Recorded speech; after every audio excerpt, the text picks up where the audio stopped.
I got fired for being 23 minutes late. 23 minutes. That's how long it took for my entire world to fall apart. I'm Rachel Jackson, and this is the story of how I lost everything in a single day, and then found something I never even knew I was looking for. But I need to take you back to that moment first, because without understanding how broken I was, you won't understand why what happened next mattered so much. It was snowing that afternoon. Not the pretty kind of snow you see in movies, the gray, heavy kind that makes everything look tired. I was walking through the city with no destination, just moving because standing still felt worse. My boots crunched on the sidewalk.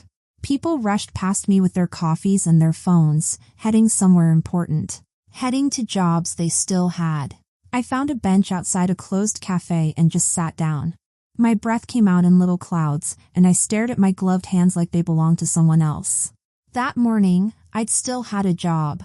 I'd worked the front desk at Archer Corporation for 3 years.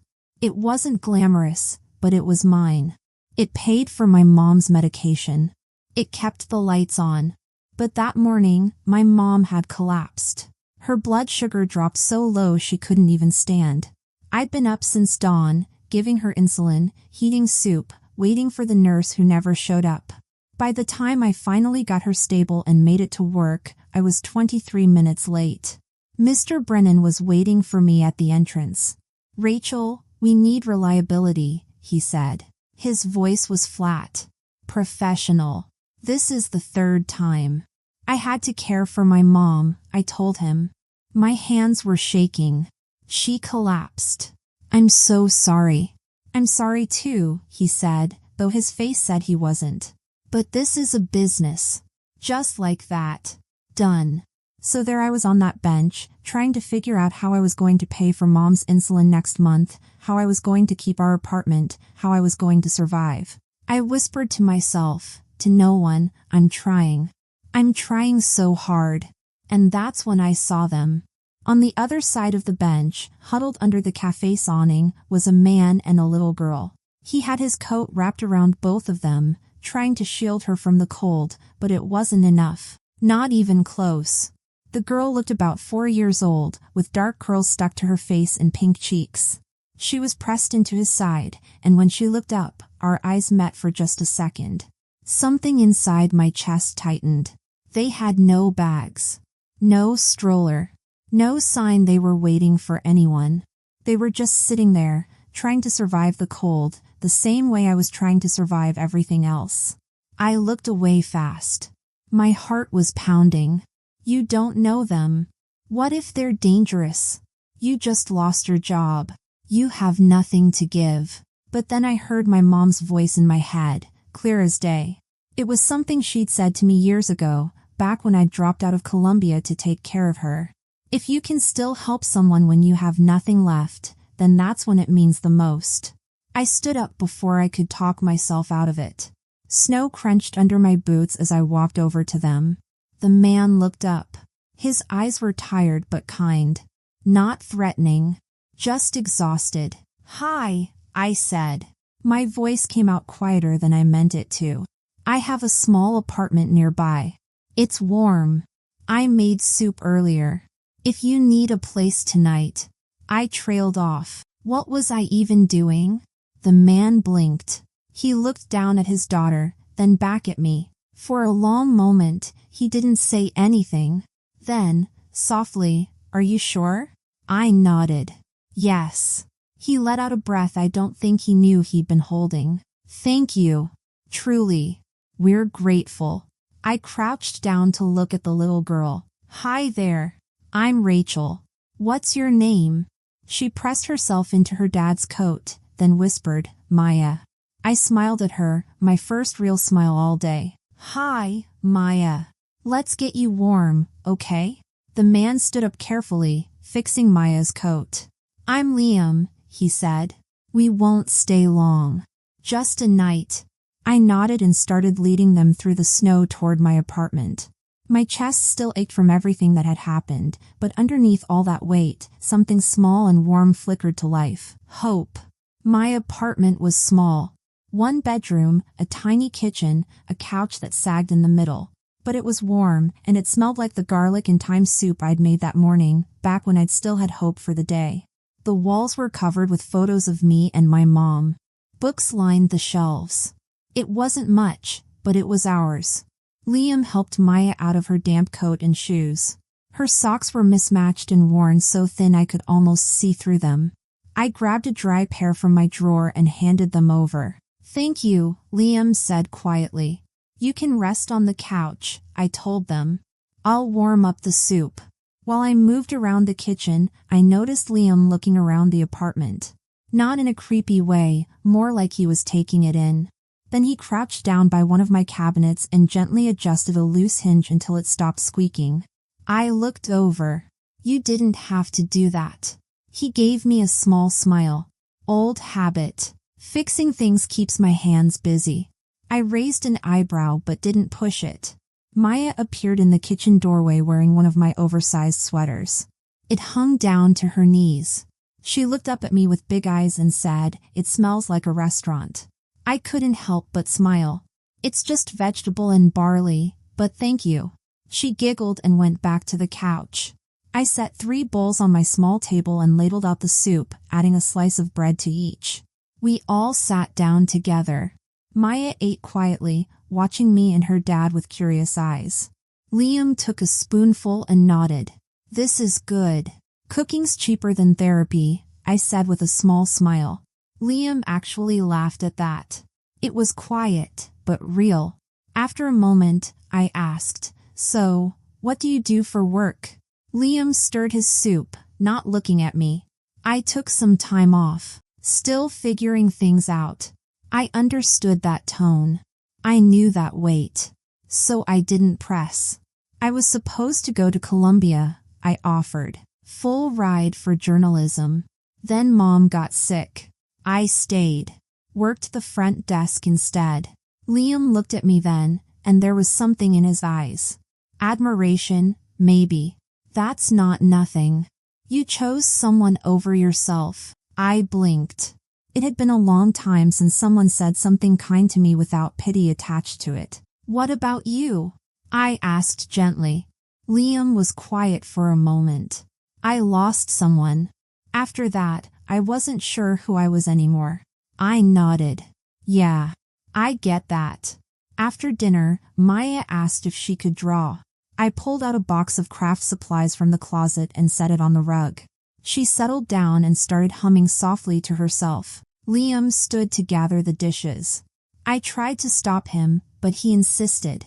While he was washing, he quietly fixed my loose faucet and adjusted a drawer that always stuck. "You always fix things?" I asked. He gave me a dry smile. "Only when I can't fix the big stuff." I laughed. Actually laughed. It startled me, but it felt good, like sunlight breaking through clouds. Later that evening, I came back into the living room and found Maya holding something small in her hands. "I made this," she said, holding it out to me. It was a bracelet. Thin green wire twisted into a loop with 2 plastic beads, uneven and a little crooked, but carefully made. I knelt down. "For me?" She nodded. "You're the first person who smiled at me today." Something inside my chest cracked open. I pulled her into a hug, holding her close as tears slid silently down my face.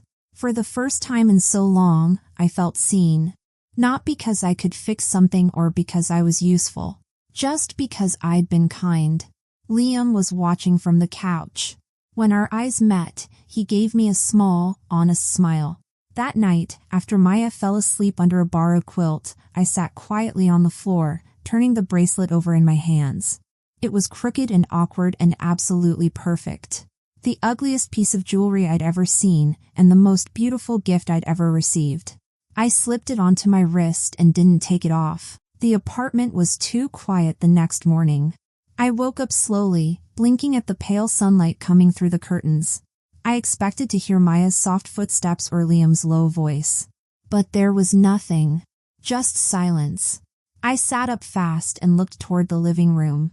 The blankets on the couch were folded neatly. The little sweater Maya had worn was hanging on the back of a chair, freshly laundered and smelling faintly of lavender. My chest tightened.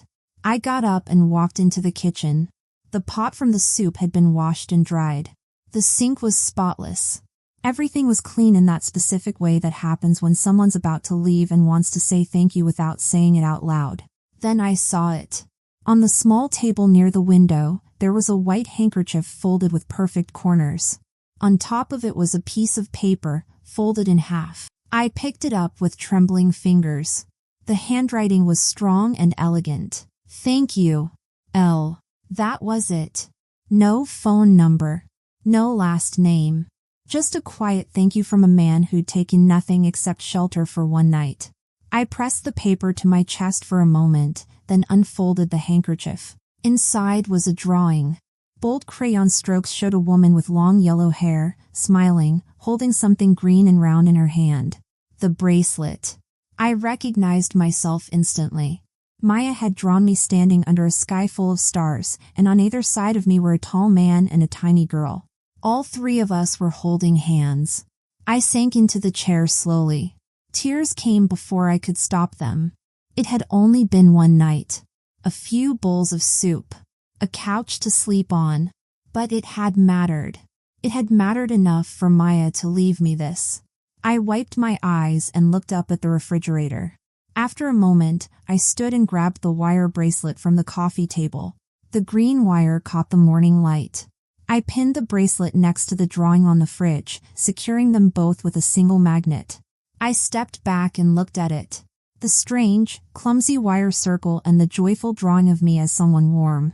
Someone needed. It looked like hope. I didn't know where Liam and Maya had gone. I didn't know why they left so early or where they'd sleep that night.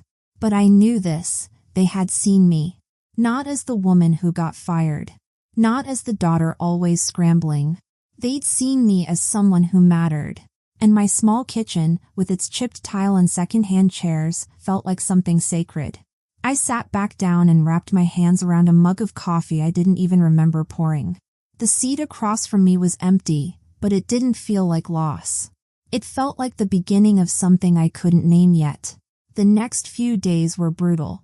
I printed fresh resumes and hit every cafe, retail shop, and office with a now hiring sign. But nobody was hiring someone like me. A college dropout. A former receptionist with spotty availability. A woman who looked just a little too tired, a little too fragile.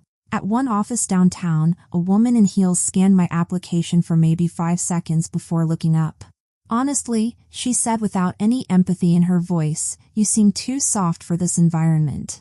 We need someone tougher. Too soft. The word stuck to me like a stain I couldn't scrub off. I left the building in silence, my chest tight, shame burning behind my eyes. I tried to focus on the sidewalk, on putting one foot in front of the other. But the headache was building behind my temples, and the anxiety was rising like smoke in my chest. That evening, my phone rang. Hospital. My stomach dropped. I ran the 12 blocks because I couldn't afford a taxi. When I got there, breathless and red-faced, a nurse met me with a clipboard and practiced concern. Your mother experienced a minor heart attack, she explained. She's stable now, but she'll need medication adjustments and extended observation. I nodded, barely hearing the rest. Heart attack. The words echoed in my mind like a drumbeat. And behind them was a question I had no answer for. How will I pay for any of this? I walked home. The entire way.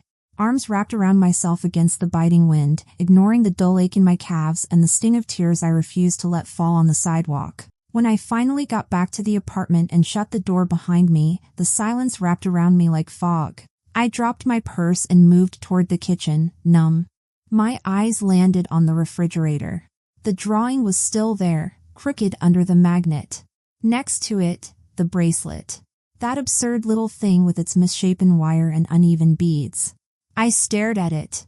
My hand reached up, fingers curling around the magnet. My hand shook. I wanted to rip it down, throw it away, erase the memory of that brief moment of hope, because it hurt more than anything to think that maybe, just maybe, someone had seen value in me.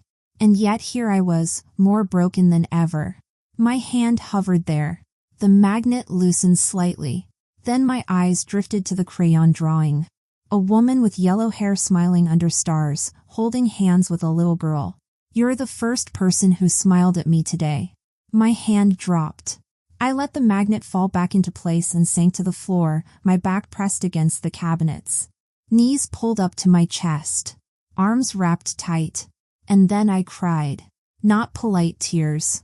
Not silent frustration. This was sobbing, raw and heaving and unfiltered. Grief for everything I'd lost. Fear for what I might still lose. And somewhere buried in all of it was shame for daring to hope, even for a moment, that I mattered. I don't want to give up, I whispered between choked breaths. But I'm so tired. I'm so tired. The light in the kitchen flickered gently above me. The bracelet remained on the fridge, untouched. It had survived the worst of me. And somehow, so had I. The call came on Tuesday morning. I was in the kitchen peeling carrots, trying to make soup stretch for the rest of the week, when my phone buzzed. Unknown number. I almost let it go to voicemail, but something made me answer. Hello? Miss Rachel Jackson? The voice was professional, clipped. This is Nicole from Archer Corporation's Human Resources Department. Our CEO would like to schedule a meeting with you at your earliest convenience. I blinked. I'm sorry, what? I don't work there anymore. Yes, we're aware, she said gently. Still, the request stands. He specifically asked for you by name. My heart started pounding. Did I do something wrong? No, the woman said. Just come in, please. Tomorrow, 10 a.m. When I hung up, I stood frozen in my kitchen, staring at my reflection in the microwave door. Unwashed hair.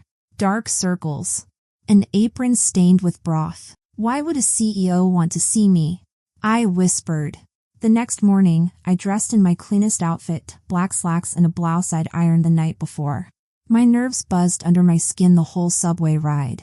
The receptionist greeted me with a polite smile and guided me to the executive floor. I'd worked at Archer for 3 years and never once set foot on this floor. The carpet was plush. The walls lined with abstract art and glass awards. It smelled faintly of leather and fresh coffee. I smoothed my blouse. My stomach twisted. What am I doing here? A tall assistant opened a large door at the end of the hall. He's expecting you. I stepped inside and stopped dead. Standing behind a wide desk of polished wood in a perfectly tailored navy suit was Liam. He looked every bit the powerful executive, but his eyes were the same. Soft, kind, familiar.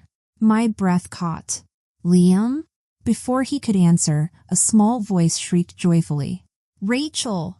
I turned just in time to catch Maya barreling into my legs, wrapping her arms around me with pure delight. I dropped to my knees and hugged her tightly, blinking back stunned tears. Hi, sweetheart. I didn't know you'd be here. Liam stepped forward, smiling. Neither did she. I wanted it to be a surprise. I stood slowly, still holding Maya's hand. I don't understand. Liam nodded toward the couch by the window. Sit with me, please. We moved to the seating area.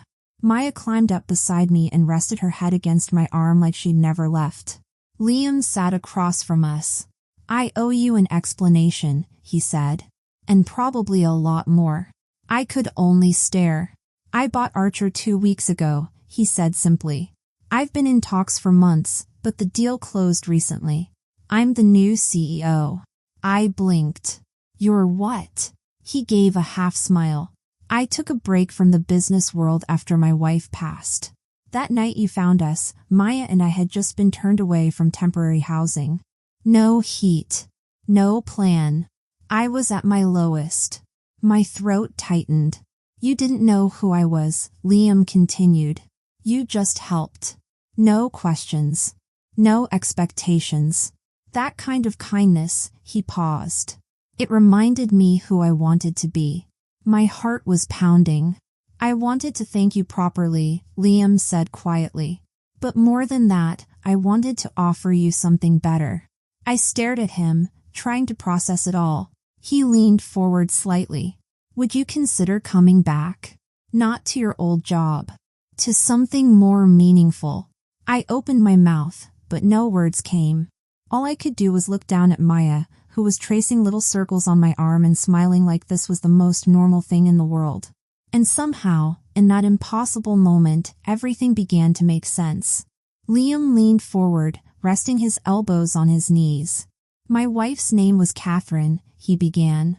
His voice was steady but low. She was the center of our world. Smart, hilarious, fiercely protective of Maya. She had this way of making everyone feel like they belonged. I nodded gently, feeling the weight of his grief. She died in a car accident 8 months ago. It was sudden. One moment we were planning Maya's 5th birthday party, and the next, his jaw tightened. Everything stopped. "I'm so sorry," I said softly. He nodded.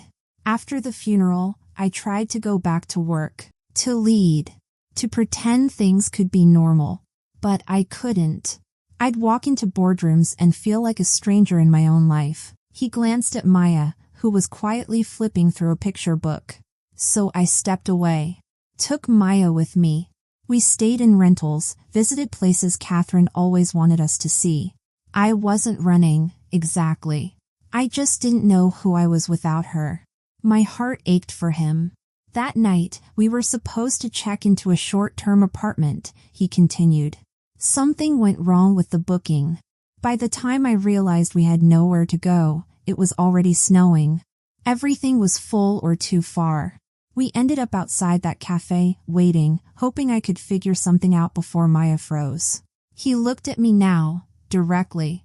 And then you appeared. I swallowed hard. You didn't know who I was. You didn't ask for anything. You just opened your door, fed us, made my daughter laugh, something I hadn't seen her do in weeks. He paused. That night changed everything. You reminded me that people still care. That decency isn't gone. You reminded me what kind of leader I want to be. I shook my head slowly. I was just trying to help. And you did, he said. More than you know. He stood, walked to his desk, and pulled out a folder.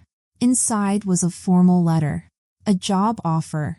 I bought Archer not just because it was a good investment, he said, but because I want to rebuild it into a place that values people, not just profit.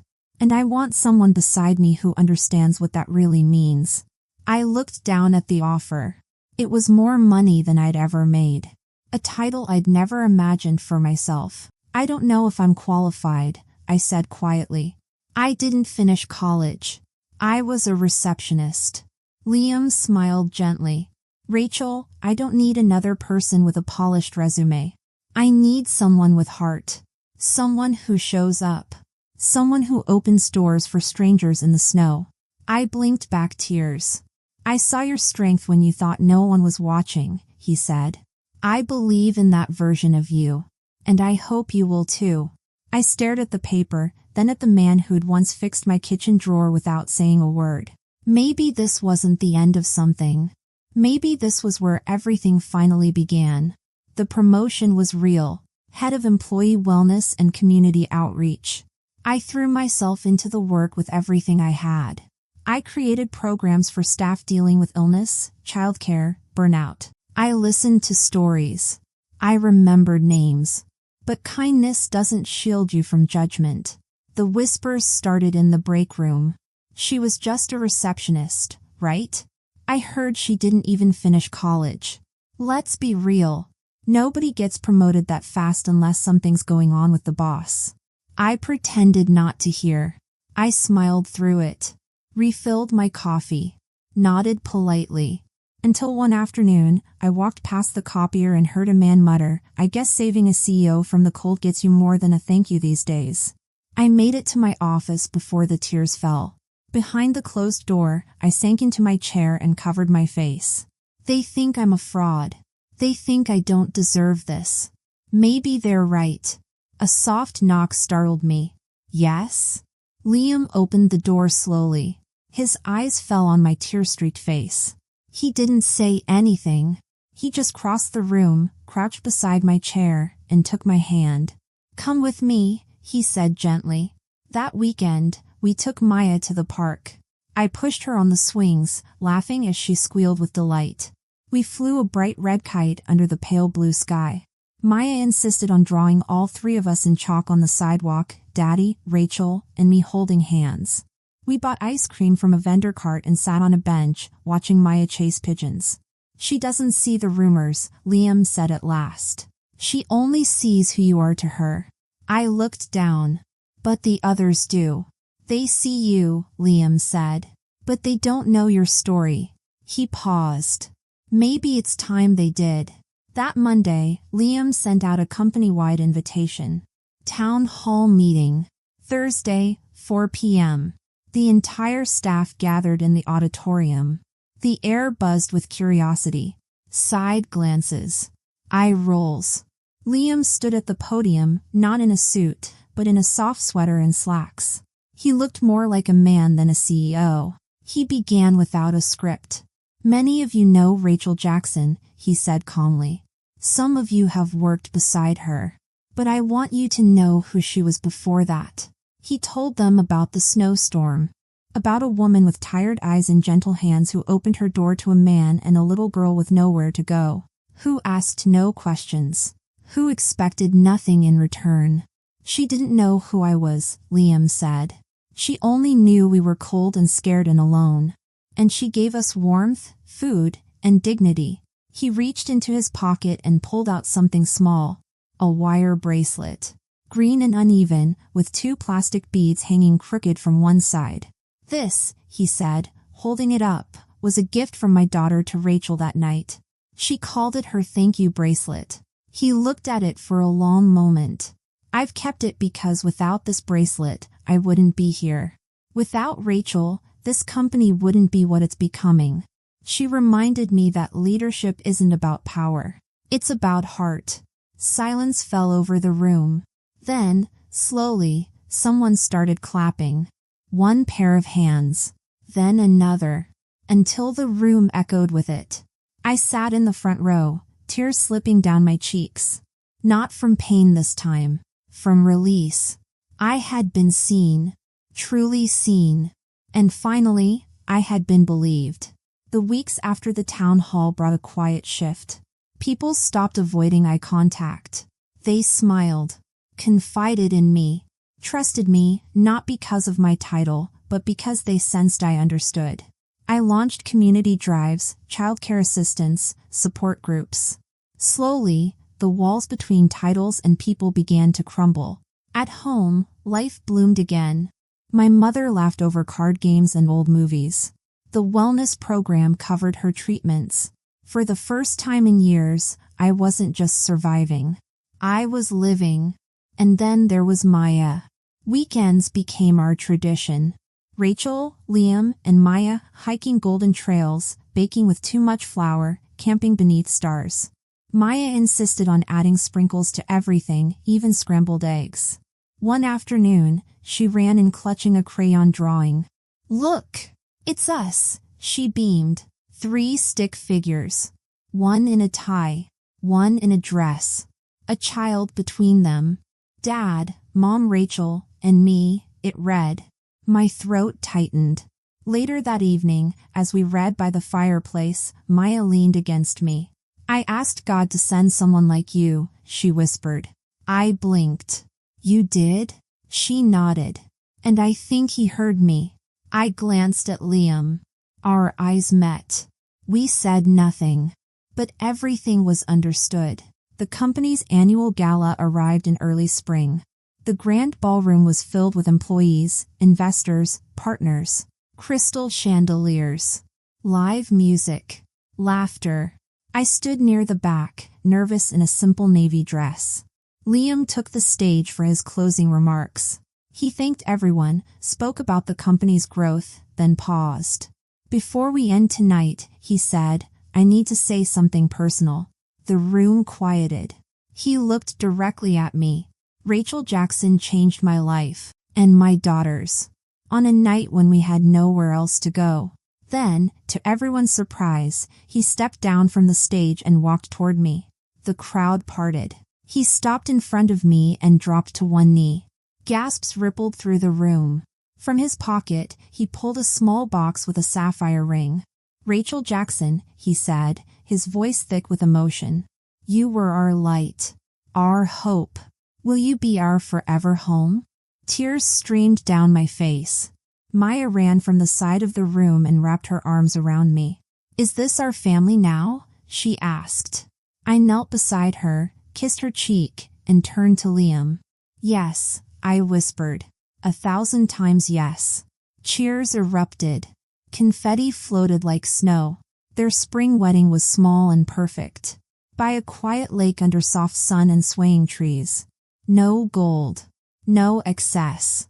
Just daisies, music, and love. I walked the aisle in a simple ivory dress, my mother holding my arm. On my wrist, no bouquet, just a crooked green bracelet made of wire and 2 beads.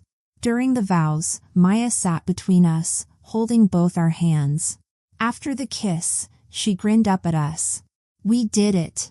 Later, as the sun sank toward the horizon, we walked hand in hand along the stone path beside the lake. Rachel, Liam, and Maya. Shadows trailing behind. I looked back once at the distant skyline. The tower where I'd lost my job. Once, it had felt like the end.